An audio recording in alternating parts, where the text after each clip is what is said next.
Hello, welcome back. I'm Troy McGuinness, and in this series, we're covering my most common forecasting errors.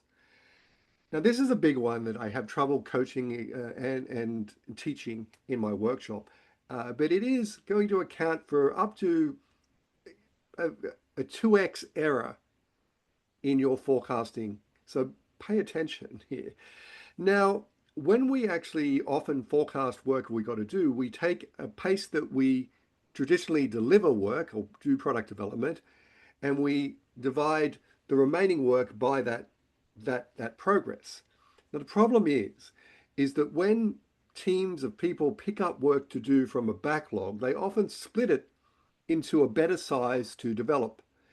Now this is completely logical and important to allow to occur because the size of work we discuss an idea about what we want to develop is very different than the size we need to actually assemble it and develop it and put it together, especially in an AI world.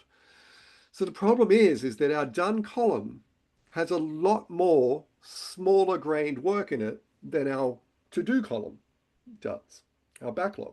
So the done column is in kilometers per hour, and the to-do column is in miles per hour. And you can't divide the two together without introducing error. Now, how big an error is there? Well, if you don't have any other sort of idea, I think it's about a third of work doesn't get split at all. A third of work, one piece becomes two, and a third of work, one piece becomes three. So somewhere between 1 and 3 times split rate. Now, this is going to vary. If you're an operations team or a help desk team where the unit of work that comes in the front door is the same size as the unit of work going out the door, then there won't be any splitting. But if you're in a complex product development world with a lot of uncertainty and new work to be done, that split rate could even be higher than just 3 times. One piece of work in a backlog as an idea or a story or feature could become 10 items. So it varies, but have a good reason not to start off with between 1 and 3 would be my guess. Now, all of my spreadsheets and tools and the forecasting tools on this website, focusobjective.com, have a split rate setting in there, and I encourage you to use it. Because if you don't, and the team does split their work, even in between 1 and 3 or 1 and 2, then it makes it appear as you're moving twice as fast, and you're getting work done twice as fast as the backlog. So think about what happens.